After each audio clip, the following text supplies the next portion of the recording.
Good morning, kids, and welcome to another episode of Fox Flicks on Roanoke Gaming. Today we're checking out his video from 1 year ago, it seems, about the parasitic infection from The Nest. Let's hop in and see what he was able to... I got nothing. Let's just dig in. What does bad parenting look like? Well, who knows, because somehow I've avoided becoming a parent despite my college years. Big ups to the man upstairs. That being said, I'd like to think I could probably spot a really dumb idea or held belief when I see it. And that will be the entire theme of this video. Just me straight up dunking on the father in this movie for one of the most idiotic statements regarding his offspring that I've ever heard in my life. In a woodland area, after a small family consisting of a dad who hands out terrible life lessons, a mom who is addicted to pain pills, and a daughter who just has a really poor sense of planning skills, this dynamic trio would go out to a yard sale in order to look around to help furnish their house. Once arriving, they would find the most creepy— Damn, that bear has the biggest eyes I think I've ever seen. Looking bear I've ever seen in my life, and of course instantly become enamored with it. Once bringing it home, however, it was clear that even though the bear itself looked like it was spawned out of the pits of hell, something inside of it may have been way worse. A parasite would exit and begin its infection of a new family. So in today's episode, we will be talking about this parasite, what it currently is doing to everyone's meat suit, and ultimately why its plan would likely not work. So alright, let's get to it. So here's my usual blah blah blah. Up on screen you guys will see a timestamp. If you want to bypass the summary and head there, you'll get to the— Yeah, as you can see, that only works for his video. You kind of will have to wait through mine, or you could try and skip ahead if you want.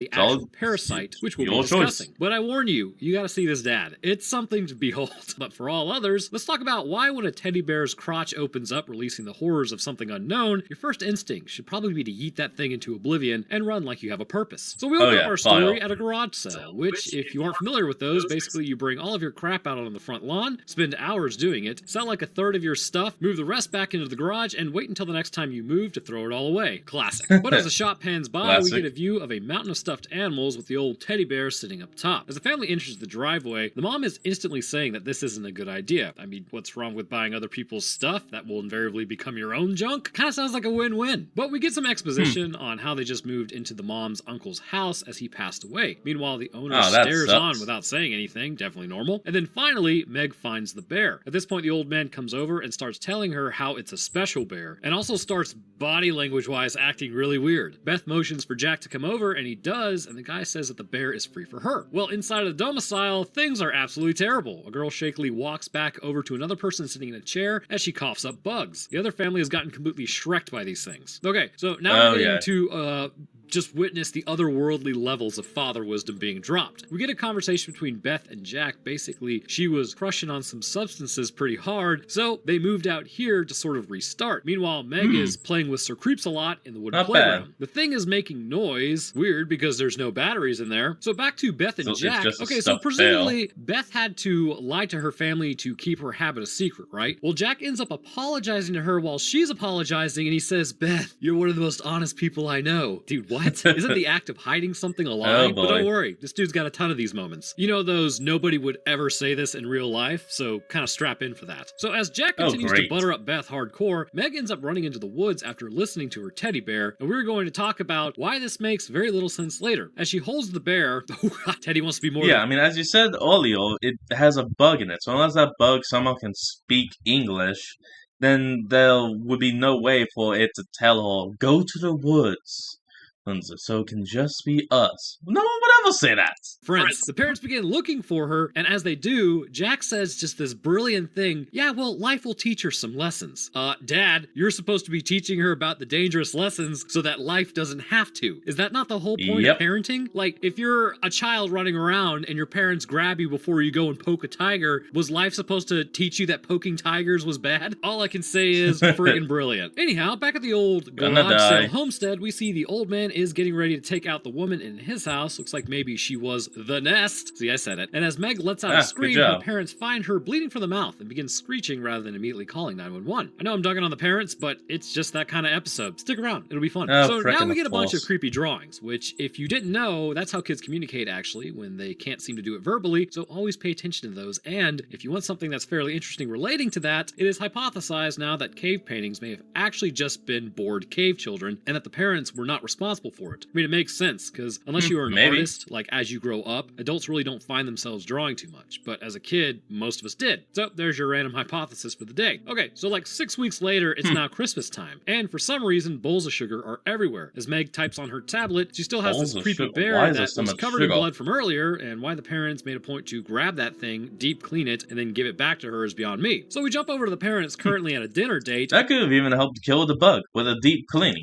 With one another. After these 6 weeks, they've noticed that Meg has started to become more dependent on them, constantly hitting them up from the tablet asking where they are. In fact, you can't hear it, but in this scene, their phone is chiming like every 3 seconds. And also, this sounds like a real restaurant, so they had to increase the phone noise by a lot just to hear. It's actually kind of annoying. So Beth wants Meg to start child therapy because something appears wrong, and Jack agrees, because that's what he does. Although everyone can use therapy, and that's just for real. Also, Meg is talking to the bear, and presumably it's talking back to her. And as Beth is taking things real personally right now, the dad says she's trying to find ways to stay home. Beth gets upset about it, so dinner date is ruined. We now meet Marissa, Meg's babysitter. As she goes and tries to take the tablet away from Meg for the night, they get into a bit of a tug of war with the device before Meg finally relents. It appears as though Marissa is Beth's friend, and she tells Meg, "Night night, don't let the bed bugs bite," and then goes to talk to the parents. She reports that she's becoming obsessed with the tablet and that Meg appears to be sad for some reason. As Beth goes to check on Meg, she apparently has a ton of candy under her pillow, which I'm not gonna lie to you is actually pretty normal for kids. But that night, we get what I used to do at 3 a.m. So you guys remember being kids and you didn't want to like wake up your parents abruptly, so you would just sort of stand by their bed and wait for them to wake up, and it would scare the absolute living hell out of them? Hopefully that wasn't just me, but my number will likely come up on that, because if I used to do it, there's no way my kids in the future won't be giving me a heart attack in the same way. But after standing there and saying nothing, she goes back to her room and sits there like a creepazoid till Beth comes in to check on her. Pulling out of her trance-like state, she hands Fozbear back to her and she goes to bed. Now we enter Beth's dreamlike state. Walking through a snowy forest, she ends up spotting her precious little gumdrop up in a tree in some sort of nest before she's showered with a literal bucket of blood. I mean, you can even see the core pattern. God, I love this movie. But she hears clicks in her dream, which is interesting. Beth requests that Jack calls out of work the next morning because Meg is sleepwalking, but he declines because, I mean, he has to make money to support the family unit, more so when, I mean, there's thousands of bugs to feed as well. So Beth takes Meg to a child psychologist where she begins telling him her symptoms. She's hungry all the time, her stomach hurts, but rather than listen, he does the wrong thing and tells her what he thinks is the problem. And he basically says, "Oh, you're just worried." Yeah, that's not what you're supposed to do. Beth brings up that she's becoming strangely attached to her and the bear. The therapist says there's nothing unusual about this behavior.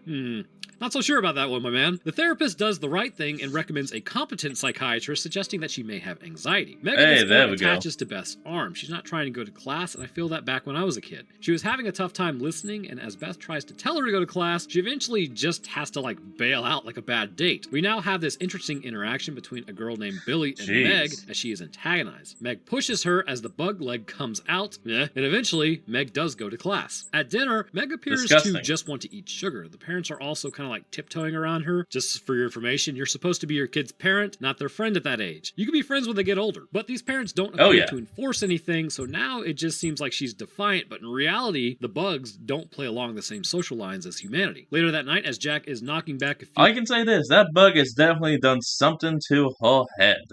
In the old woodworking shop. Oh, I forgot to mention, they both have problems. Beth was on the pain pills, and Jack was on the old Jack and Coke. But as Beth checks out her stomach for reasons unknown, Meg goes outside after listening to the bear. Going to the Wait, what do you mean reasons unknown? That was clearly a C-section skull.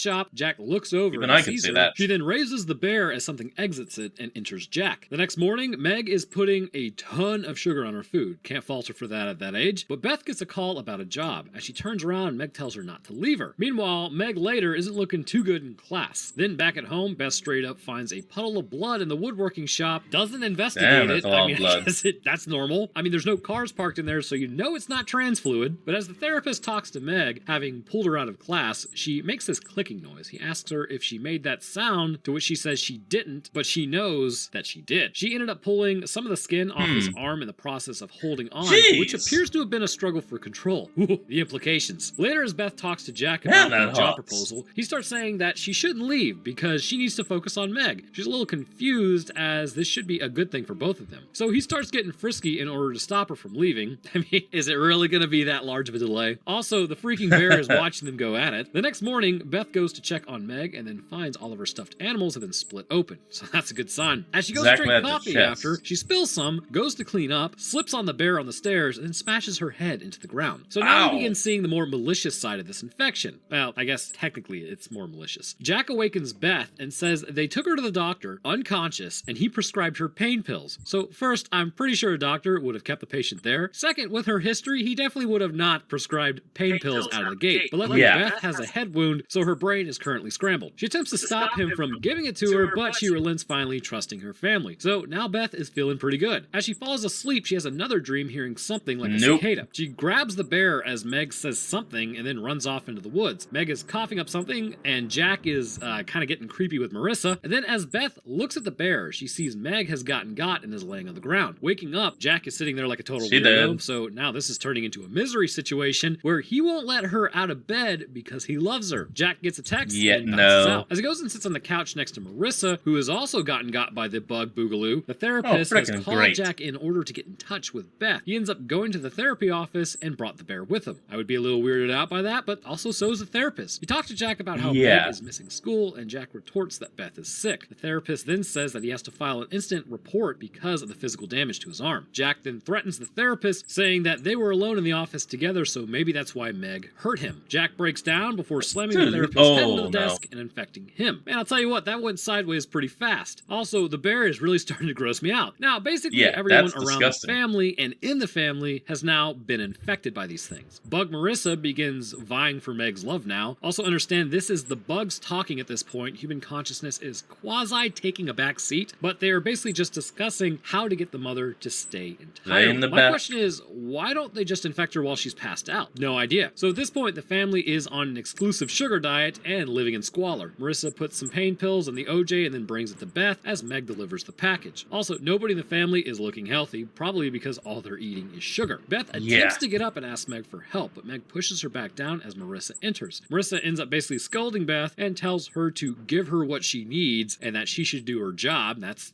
not what you say. And, you know, just being very vague but threatening stuff. Marissa then says that she should ask about Meg's notebook as it's pretty inspiring. Basically, it's just creepy as all get out. As Beth flips through, I mean, I don't know about you guys, but I'm not very inspired. Basically, the teddy bear is exiting through a hell portal and the drawings continue to get worse. As Beth attempts to make Meg laugh, it doesn't work, much like my dad jokes, and she decides that she should just continue on. Beth then hears a click as Meg just sort of zones out. Beth now says that she needs to cut back on those pills because it's really making her foggy and Meg needs to go back to school tomorrow. So Beth at this point is obviously feeling a little strange about the whole situation and is suspecting something is up. There is a window right there. Use it. So that night, Meg appears to have a breakthrough moment before being subdued by the parasite again. As Beth sleeps in the room with the bear, the parasite begins making its way mouthbound and down, loading up and bugging. Meg apparently has some control over this bug as she says she's not ready yet before getting smacked by Jack. I'm not sure of the bug social hierarchy, but that doesn't seem to make a lot of sense. Yeah, we'll talk about that later. This hesitation allows Beth to wake up and freak out as she calls for Jack. Jack walks in and tries to calm her by smacking her in the face. It's definitely not the vibe, bro. But the bug has failed its mission, so it crawls back into the teddy bear. Beth begins to realize,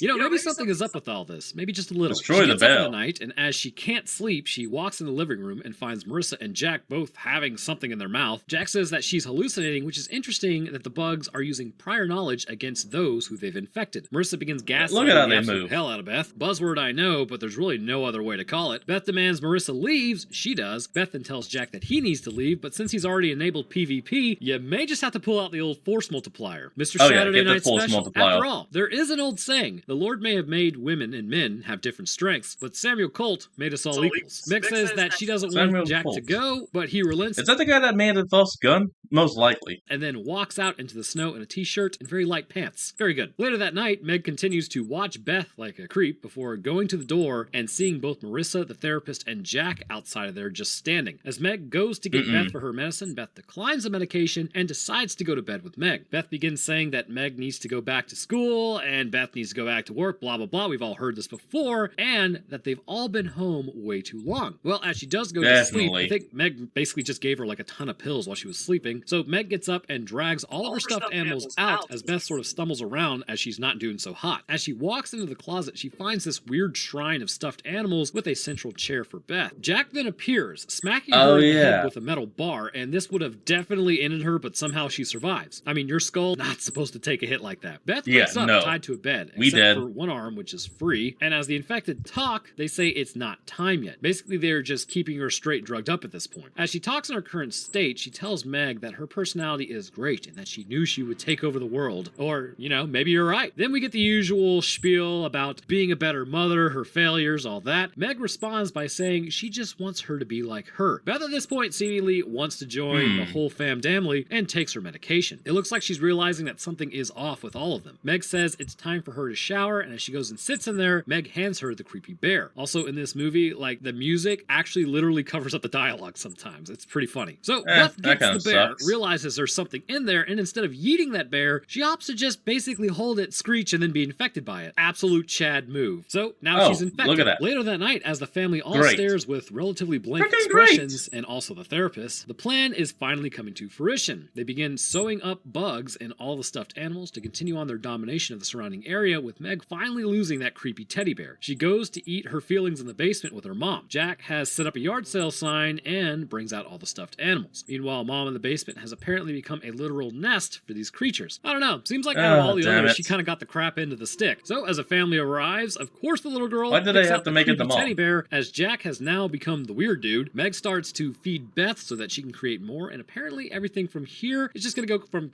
bad to worse and complete crap. What a great Christmas story. So I'm tracking with the line of thought that first and foremost, we should start with what these actual bugs are, then talk about the apparent mind control that they seem to cause in a person, because it honestly appears concerning movement and apparent host infighting for control the entire time that it's not actually just a complete removal of the host, but a more subduing of the consciousness, reduced to basic drives, and then controlled by the parasitic bug itself. So let's get to it. To start, this bug is a eusocial species in some ways, but appears to be much more intelligent than your average insect, as you might imagine. From the quick shots that have been seen, they appear to possess 3 legs per side, so in number 6 in total. They have pincers on the front and antennae more towards the center of their heads. In fact, it's fairly interesting that they have 6 feet and are eusocial, because again, in some ways, this almost shows that there may be a lineage of some sort with ants. Actually, not going to lie, it looks like an ant queen got caught up with a beetle, and this was the outcome. The pincers on their face are much like ants have, except way beefier. Their social structure, their body shapes, basically everything about them would indicate just a beefier ant. The one thing that does not resemble the ants, however, is their clearly displayed intellect. It would appear that these insects have a certain goal in mind, like any other species, and also their propagation. That said, it does not follow the usual pathway that we would expect insects to go. Honestly, while it is a parasite, it doesn't even follow a typical parasite pathway either. This indicates that this is a wholly human parasite specifically adapted to humanity, as it does not desire to end up in any other species, having just used a Homo sapiens as a middle ground, like with what we would expect with another mind-controlling parasite known as Toxoplasmosis gondii, which is my favorite parasite, whose ultimate goal is to infect felines and birds of prey. The parasitic cycle of this specific species appears to go as follows, so that we can make a designation as it being a human parasite and that alone. Somewhere, at some point in time, this species entered a person and immediately took over. Upon doing so, we hear the host at the beginning complaining about their stomach hurting and nausea washing over them. It appears that it takes roughly 6 weeks for the parasite to have grown in the host to the point of relatively complete control. But during those 6 weeks, it can be assumed that eggs of some sort are laid within the intestines and stomach of a person, or possibly even in the circulatory system. During this time, these eggs will hatch as what we can assume to be the larva based on their apparent insect lineage. Now, the question is, at what point do these eggs hatch? Well, upon being in the intestines of a person or circulatory system, again, 6 weeks has passed, but the mother mentions how just in the last couple of weeks, she's gotten very anxious and attached, almost to a point of her detriment, looking for any way to stay home. From this, we can gather that likely the eggs would hatch in roughly about 4 weeks' time, making the last 2 weeks of that stretch a time period where the host begins to be altered by the parasites. Now, this alteration appears to come physically at first, changing the way they eat, but as time progresses, it becomes much more of a mental-based thing, with the cerebrum struggling for control. Well, I mean, you can still see it physically. I mean, like when you watch the actual family, they just pale.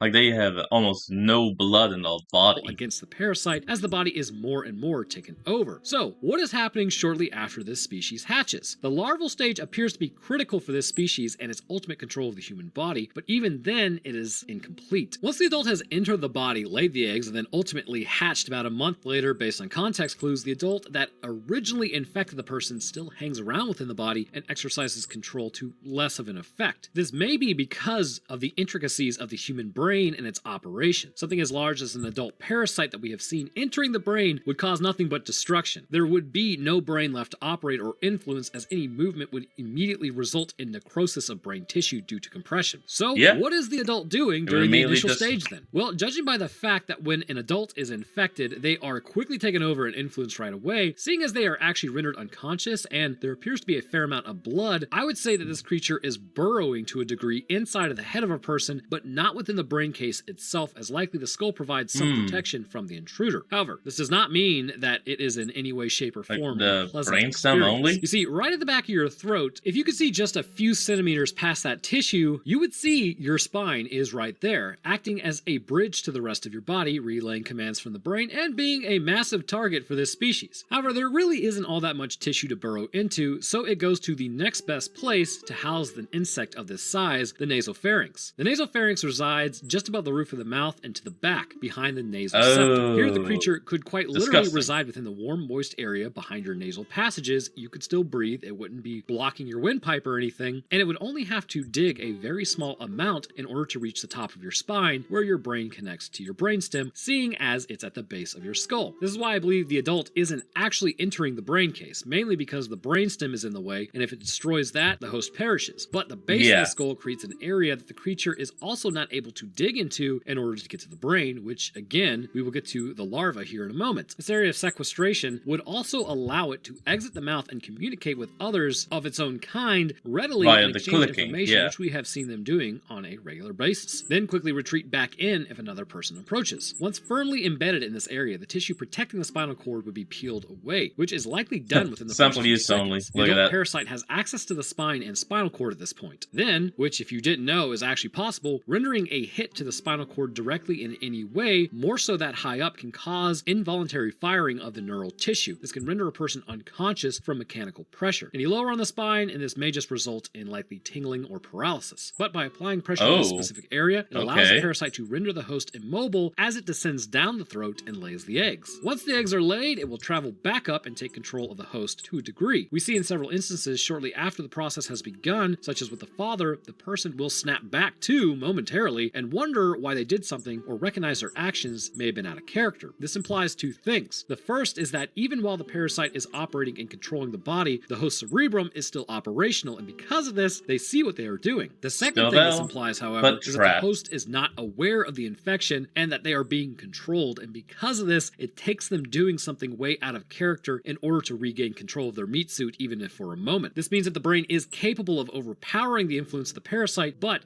that the parasite is capable of recognizing certain neural patterns within the brainstem that force it to take control once again. The process of taking control once more would likely have to be a chemical application, as the host isn't necessarily knocked unconscious, it's just only some of their original intentions are getting through. For instance, when Jack ends up smacking Beth, there are quite a few emotions and possibilities swirling around in Jack's head at that point. From previous memories of seeing this work to calm others down, to regaining control of a situation, to anger from her not listening. Essentially, the brain will weigh its options and act accordingly as a course is decided upon and the neural firings are put into physical motion and sent down the spinal cord. And I say all this to follow up with, always keep your hands to yourself. However, being intercepted by a parasite, the parasite would likely essentially feel these as it's adapted to human senses, for instance, in the sense of anger, and then react to it in a way that is not normal for our society, but might be normal for bug society. Basically, every emotion, movement, and feeling is focused into the interpretation of an insect and then conducted. Because of this control, a person would begin to act very strangely, incredibly quickly after infection, despite the cerebrum still being in control. At first, a person may wonder why they reacted this way or why they acted like that, but this isn't actually all that strange for our brains to do anyways. The split brain concept can be applied here. If you ever want to know just how strange your brain is, the split brain concept is essentially what happens when the left hemisphere is separated from your right hemisphere. While you are conscious in both, you are you in both, one side no longer has any idea why the other side just did what it did, and they can really no longer longer communicate because the corpus Oh, callosum has been cut. And because of this, your that's brain crazy. will actually make up excuses for why the other side did something in order to preserve its view of reality. If you've ever wondered why you can't figure out your own neurology, it's because of this right here. I mean, think about it. We are literally makes conscious sense. in both hemispheres, existing, thinking, and viewing the world. But when asked a question that the other side can't directly see or explain, if our brains were to be cut off from one another, it just lies about what the other side is doing. With this in mind, this could be an explanation for how the parasite operates from the brainstem. While the brain is sending signals without knowing it's infected with something actively changing orders sent from higher up, the brain will come up with a lie for itself as to why it did something, allowing the parasite to continue to operate until there is such stimuli that the person is like, wait, hold up. And from there, they maintain momentary control, but even this is fleeting because the next wave of infection happens. But before moving into the next wave, you might be wondering, well, why doesn't the immune system do anything about this? And again, I always bring up the fact that our immune systems are not really that great at removing parasites. We're great with dealing with viruses and bacteria to a degree, but when it comes to parasites, them being larger, our immune systems and our eosinophils and helper T cells just have a difficult time in removing things like that from our body. Eventually, we kind of just end up coexisting with it, which may be why in first world countries we're having more allergies develop because we get rid of our parasites, because it's been shown that possibly parasites calm down our immune systems. Turns out we evolved on this freaking planet and everything is in relation to us, and we can't just be standalone pillars, which totally sucks. Because the implications of that are if we go to another planet, we're definitely not going to be exposed to the same parasites we were on this planet, which could create its whole host of issues. So really the plan is we got to figure out how parasites calm our immune systems and create a medication that does the same thing. Anyhow, with the eggs having grown within the intestines and stomach, they will eventually hatch. It would appear based on what sort of eggs they are, which relating back to ants is a big deal, and we will talk about that in a moment, means that the host will become something accordingly. With your standard host operating under the context clues that this is a eusocial species, this would mean that a lot of those infected are infected with worker parasites or drone parasites. I don't know why, but I'm getting a weird sense of deja vu.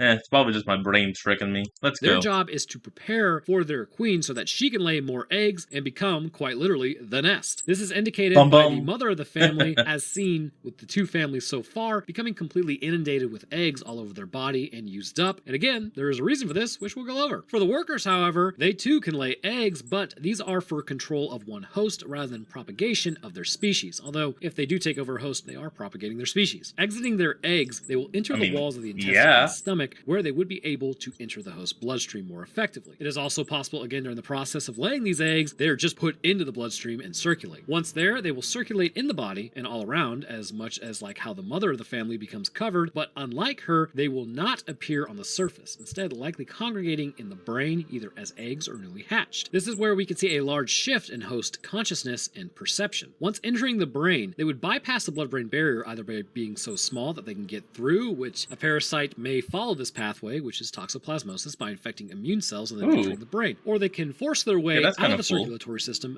through the blood-brain barrier and then enter. And the other possibility is they work their way into the cerebrospinal fluid, then enter the brain from there. And considering the adult has access to the cerebrospinal fluid, this could be another method of entering the brain. The method by which they reach the brain and enter isn't so important. It actually comes down to its effects. Once entering the brain, they will begin to influence the host on a more neurological level. The adult no longer has to just maintain control of the host via How would they actually do that? Are they able to send out some kind of electrical signal through the nerves or something? Brainstem, and now can rely on what's happening higher up in the brain. With less issues, the host will take on an almost anoxic brain injury posture. Eyes staring at nothing, mouth open, and they appear to be completely checked out. And this is because a larva would now be affecting the actual firing in the cerebrum. Considering the host can still talk, move, breathe, and maintains muscle control, I would still say the brain is in fact alive and receiving nutrients from the body as well as oxygen. However, the larva in the brain are now disrupting neural firings of the cerebrum itself, which makes thought and pattern recognition basically impossible, while leaving lower and more instinctual drives intact. This is the perfect way to leave the host alive, but still be able to be controlled. This is displayed when the larva would allow normal brain functions to resume when interacting with humans, as not to draw suspicions. But once that interaction is over, the brain is recontrolled and the thoughts are disrupted again, making the host appear almost comatose. This is also why the host will just zone out from time to time, even when another human human is around, and then they snap back as literally thought is restarted and allowed to continue. Wait, the second possibility of infection is what we have seen with the mothers of the group. They appear to be infected by a different type of parasite. While it is able to do exactly what the others do, basically it is the same species, so that's not really,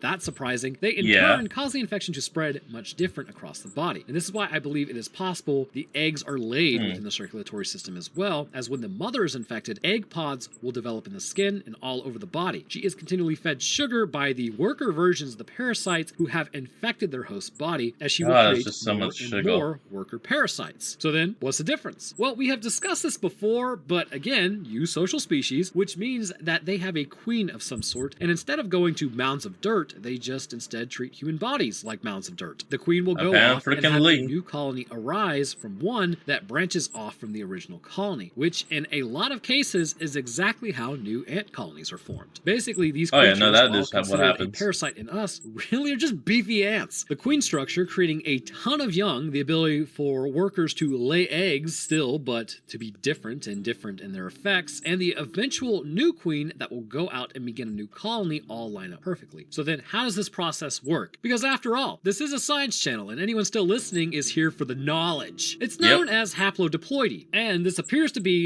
very present in parasites, and this also runs in ants as well as other forms of insects. Now, this isn't to say an ant mound cannot really have just multiple queens, as this does happen from time to time, but this is your typical breakdown. You have a queen who is a diploid queen. She will undergo meiosis and create haploid eggs. With the addition of royal jelly and haploid sperm, she will create another diploid queen. Meiosis is the recombination of genetic material that makes sperm and eggs go from diploid to haploid, just for your information. Now, the ones who do not get the royal jelly but receive haploid sperm will become diploid workers. These diploid workers are capable of reproduction by laying eggs themselves and having haploid eggs. Now, these haploid eggs, though, will not be fertilized by any of the drones. So, haploid eggs themselves, whether coming from the queen or diploid worker, will become these haploid drones. Whether the egg is fertilized or not, it will progress regardless. These drones, in terms of parasites, would mean that the larva that is laid, if it falls under the same idea as haplodiploidy, and considering the person is usually infected with one parasite, means there is nobody in that person's meat suit in which they can put Percy in the playpen with, and that means that the larva that original adult who infected the human will have larvae who are haploid drones and will behave differently than your diploid worker or the queen. The eggs produced by the queen are likely fertilized and as such will react differently and present on the surface of the body, likely because this will allow them to be successfully fertilized by other haploid drones in order to produce more workers and subsequent drones a generation down. All this contributes to the nest being formed from the person who has been infected and explains why there are different jobs depending on who you're infected with, as in nature, haploid drones have different jobs than diploid workers who have different jobs from diploid queens. So now the real question is, where does this species come from and what is its ultimate plan? Well, take a look at ants, for instance. We typically regard them as just lowly insects, but the reality is, in terms of survivability, they rival, if not surpass, our own skills. A study released from researchers at Arizona State University and Princeton University put it pretty succinctly. Ants can accomplish a task more rationally than us, and because of this, ants should likely be respected. Now, extrapolate this out to a species that arises either on Earth or elsewhere that can communicate directly with another by clicking their pincers together, and that also appear to have an established language much like we do, and that would be very bad news for humanity. But the problem is the way they spread is much too slow, and it would be too easily identified by somebody who is not totally hopped up on pain pills. But because of what we typically see on Earth, I would hesitate to say that this arose from anything currently. Actually, hold on, quick question. How the hell were they getting all those pills?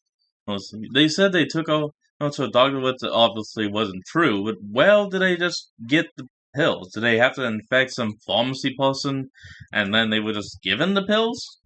Residing on Earth. As if it did, this would have been more predominantly spread and likely would have rendered humans as nothing more than cattle by now. Now, I'm not going to sit here and say that this insectoid-like species would have something of a space program, as they do not seem to have the ability to use the tools necessary to do so. But if they should have infected another species from somewhere else that had a similar anatomy to humanity that may have been further along in the technological scale, then this may have been an invasion not so much from the infected species, but from the parasites controlling them. And if you take into account that any planet that has gravity, bone supporting the base of your skull rather than muscle supporting the back of your skull will typically result in a smarter species, as the brain is able to grow as it's supported by something where muscle attachment points won't affect the skull. So this hypothesized species that may have been infected likely would have a brainstem, likely would have a spine that these things would be intimately familiar with. All that said, we haven't seen any evidence of alien activity or crashes, but for this species just to pop up out of nowhere and have the ability that it does would indicate that it's not a naturally occurring species on this planet. It must be an invasive species, which presumably suggests it comes from somewhere else.